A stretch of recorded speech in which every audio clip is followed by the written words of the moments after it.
Bine v-am găsit, bine v-am regăsit, dragilor din Zodia Gemeni, oriunde v-ați afla. Suntem din nou împreună la o nouă lectură pentru prima săptămână a lunii decembrie, mai precis perioada cuprinsă între 1 și 7 decembrie inclusiv, așa că toți cei care aveți soarele, luna, Venus, ascendentul în Zodia Gemeni, această lectură este de asemenea și pentru voi. Ca de fiecare dată, nu uitați, este totuși o lectură general colectivă, așa că vă rog să luați decât ceea ce rezonează cu voi, iar restul lăsați-le să zboare în univers, pentru că sigur sunt pentru alte energii, care într-o mai mică sau mai mare măsură au o legătură cu Zodia Gemeni. Zise toate acestea, haideți să vedem care este energia voastră, dragilor, din Zodia Gemeni în această săptămână 1-7 decembrie. Care este energia, dragilor mei, din Gemeni? O energie frumoasă, o energie de a dărui și a primi. Avem numărul 27, care prin reducere pitagorică ne va da un 9. Asta îmi spune că sunteți într-o fază, cum să spun eu, în care dragostea pentru umanitate, dăruirea poate pentru o anumită cauză, pentru o anumită situație,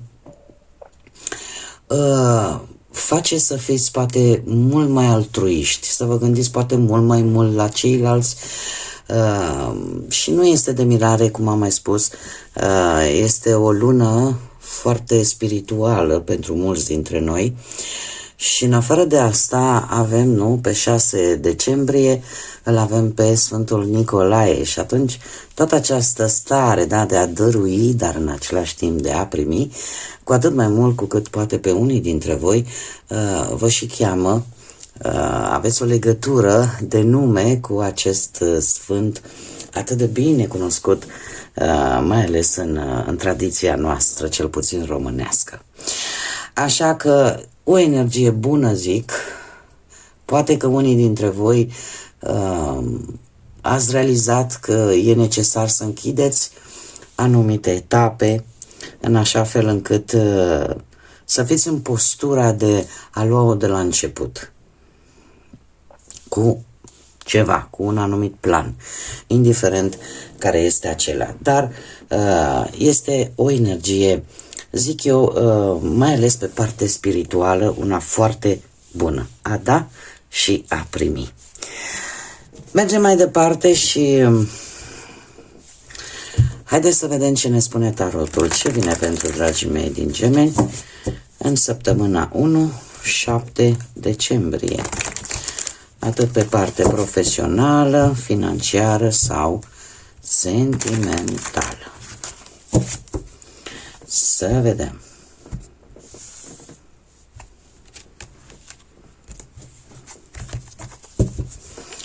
Și avem, pe plan profesional, lucrurile se vor clarifica. Se vor clarifica într-un fel sau altul. Veți afla niște informații care vă vor schimba total perspectiva în ceea ce privește poate un job, în ceea ce privește poate o afacere, în ceea ce privește o anumită situație legată de cariera voastră profesională. Faptul că avem într-adevăr aici o regină de cupe, asta îmi poate spune că totuși atenția voastră va fi foarte, foarte mare, în special cei care aveți un ascendent în zodii de apă, Rac, Pești sau Scorpion. Sunteți foarte, cum să spun eu, dați dovadă, ca să zic așa, de foarte multă creativitate. Da? Acum, din câte văd eu aici, e posibil ca această claritate pe care voi o veți obține încă de la începutul acestei săptămâni vis-a-vis de un proiect, de un job, de o anumită situație legată de muncă, să vă vină un pic în sprijin și o energie. o energie care să vă ajute, da? Să devină un foarte bun aliat pe domeniul ăsta profesional, mai ales că aici se preconizează și posibil o schimbare de loc cu acest 6 de spade. Se pare că în sfârșit ieșiți dintr-o situație destul de complicată care are legătură cu munca, sau e posibil chiar să plecați și să faceți un drum, poate, nu știu, chiar și într-o altă țară, să căutați, cum să spun eu, cu ajutorul, cu sprijinul acestei energii, să căutați poate un alt job, sau pur și simplu să fie nevoie să faceți un drum în interes de serviciu. Dar trebuie să vă spun că acest 6 de spade îmi vorbește foarte mult de o reușită în afaceri, în special cei care aveți propria voastră afacere. Da? Este și ne vorbește de mișcare, de a lăsa ceva complicat în urmă pentru a ți se deschide către ape mai limpezi, ca să zic așa, către locuri mai liniștite. Și asta, cum am mai spus, în urma unei idei noi, unor informații importante care ajung la voi, poate pe domeniul ăsta chiar și al justiției, sau pur și simplu documente ceva care pot veni și care, cu un pic de ajutor, pot înlezni acest drum. Mergem mai departe, pe plan financiar. Pe plan financiar, aș spune că, mai ales avem arcanul major, lumea. Eu aș spune că e un moment destul de bun pentru ca situația voastră financiară să se îmbunătățească un pic. Faptul că avem totuși un 9 de bâte, asta îmi spune că voi ați traversat o perioadă destul de complicată din punct de vedere financiar, dar se pare că nu ați renunțat și nici nu o veți face.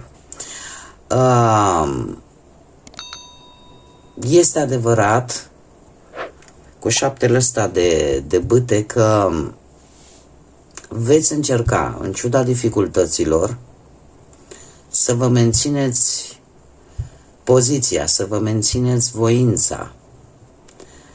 Da? Eu cred că cel mai important pentru voi acum este faptul că sunteți foarte protectori cu bănuții care deja îi aveți. Într-un fel sau altul, lucrurile încet se vor schimba pe planul ăsta financiar. Să zicem că începutul deja vine încă din prima săptămână a lui decembrie. Lucrurile se vor schimba, doar că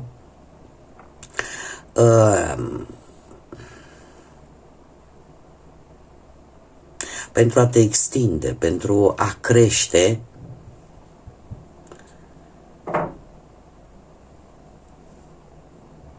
mai e nevoie de, cum să spun, trebuie să fiți foarte econom, foarte precauți, aș spune, să nu fiți atrași de a cheltui. Acum, știți cum e, că decembrie, ca să spui, știi, nu trebuie să cheltui în decembrie, când e o lună așa de te îndeamnă să simți și tu o sărbătoare, să simți, e luna cadourilor, da?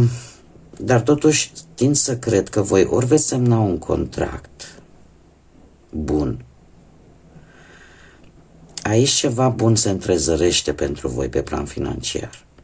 Iar cumva toate aceste greutăți încet vor trece. Vom vedea probabil și pe parcursul celorlalte săptămâni, dar faptul că există lume aici, cumva e ca și o etapă care încet se dezvoltă pe planul ăsta financiar. Sunteți într-adevăr foarte grijuli și încercați să vă apărați ori o posesiune de valoare care valorează bani, ori pur și simplu încercați să vă apărați, să vă protejați cât puteți economiile voastre, ceea ce voi ați reușit să strângeți cu multă trudă. Mergem mai departe. Haideți să vedem viața sentimentală. Viața sentimentală pentru cei care sunteți deja un cuplu, o relație,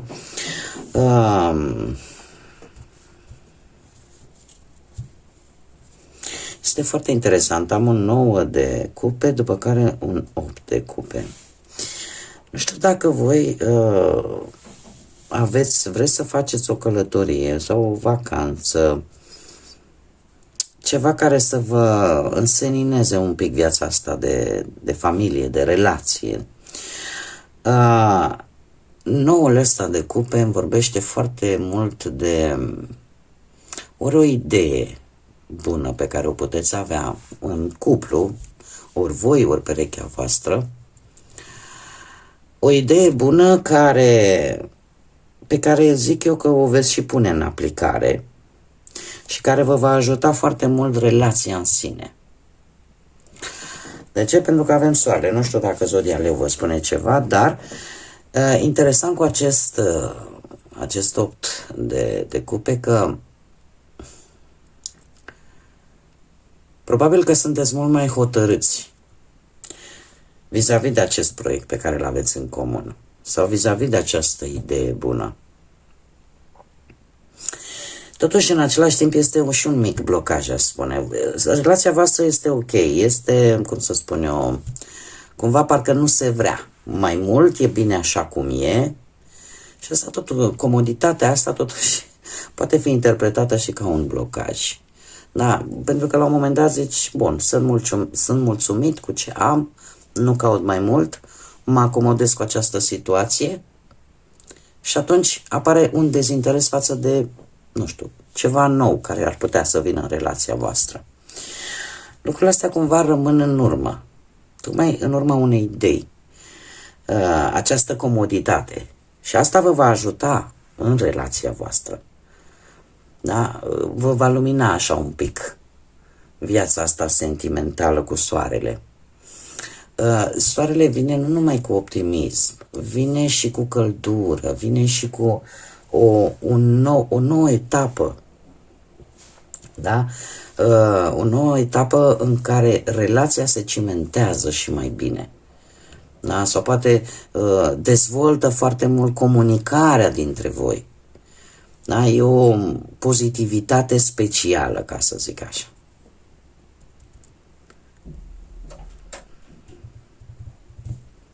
Poate că unii dintre voi aș spune doar ca și o mică avertizare, nu neapărat e prea mult spus.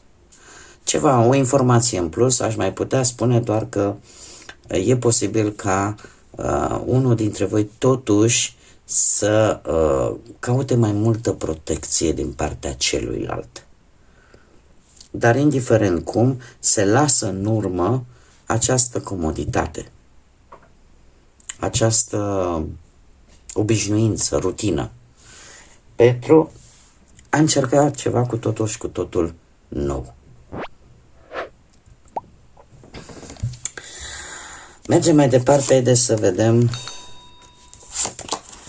pentru cei singuri. Cei singuri, voi singuri sunteți un pic cam bateți pasul pe loc, aș spune. Nu știu dacă zodiile de foc, berbec, leu, săgetător, care se repetă zodia leu, chiar vă spun ceva, dar de moment e posibil unii dintre voi ori să fiți să aveți câteva zi libere sau într-o zi când sunteți mai liberi, ori să cunoașteți pe cineva care poate sau nu să aibă legătură cu zodiile de foc, dar este cineva care vă va place, cum să spun eu, în prima fază, cum comunică cu voi. Felul în care poate se prezintă sau felul în care ce energie pasională emană. Și asta o să vă atrag atenția. Acest personaj este cineva care de obicei este o persoană foarte carismatică, dar în același timp să știți că e și foarte ambițioasă. Este cineva destul de perfecționist, poate să dea dovadă și de generozitate, dar cred că ce este cel mai important, caută o relație atât la nivel pasional, cu chimie foarte multă, dar și distractivă. Fuge de... nu-i plac relațiile monotone. Adică nu e necesar decât să existe acea forță de atracție, acea chimie între voi. Cât este necesar să existe și umor, să existe și distracție, să existe și alte lucruri de care cumva va trebui să țineți cont dacă vă interesează un început cu această relație. Voi de moment, cel puțin la începutul săptămânii, să zicem că ați bate un pic pasul pe loc, da? E o perioadă în care ați stat singurei. Probabil că nici n-ați avut un moral foarte bun. E posibil, unii dintre voi, nu știu chiar să... mai eu spun variantele, cine se regăsește, asta este. Posibil unii dintre voi chiar să fiți într-un concediu medical, iar acest personaj să-l întâlniți, nu știu, într-o unitate poate medicală, da? Poate să fie și acest lucru. Dar apare șansa aceasta să cunoașteți pe cineva. Din câte văd eu aici, nu este cineva pe care voi îl știați de dinainte. Nu cred că este cineva cunoscut. Este cineva cu totul și cu totul nou.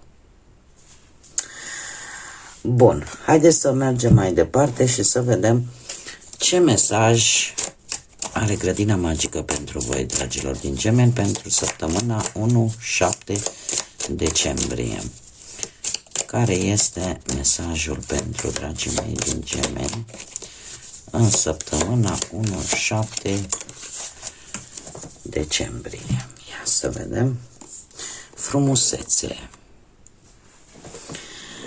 Îndrăznește să fii tandru și puternic vulnerabilă. Deci îndrăznește să fii tandră și puternic vulnerabilă. Dragilor, cred că este un moment tare bun în care vulnerabilitatea nu este neapărat o slăbiciune. Arată de fapt că aveți emoții, că simțiți. Cum de asemenea a te arăta tandru, a arăta empatie, exact cum bine am văzut și cu această frumoasă energie de a dărui și a primi. Probabil că asta este frumusețea unui om, în a ști atât să dăruiască cât să și primească, indiferent ce. Nu mă refer numai la cadouri, mă refer și la sentimente, și la emoții, și la orice este benefic pentru om. Așa că îndrăzniți să vă simțiți vulnerabili, îndrăzniți să fiți tandri și la rândul vostru să primiți tandrețe și lucrul ăsta se pare că într-un anume fel cred că se va întâmpla în această săptămână, mai ales pe partea asta cumva sentimentală. Bun, dragilor, cam atât am avut pentru voi, pentru această primă săptămână din decembrie.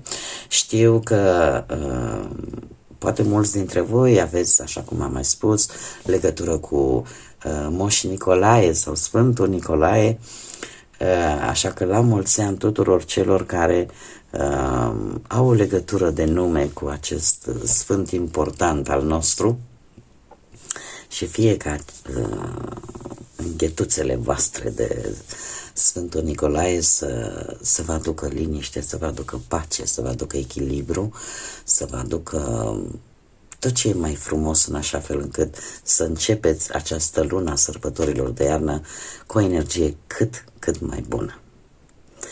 Până data viitoare, tot binele din lume și, desigur, să fiți iubiți, dragilor!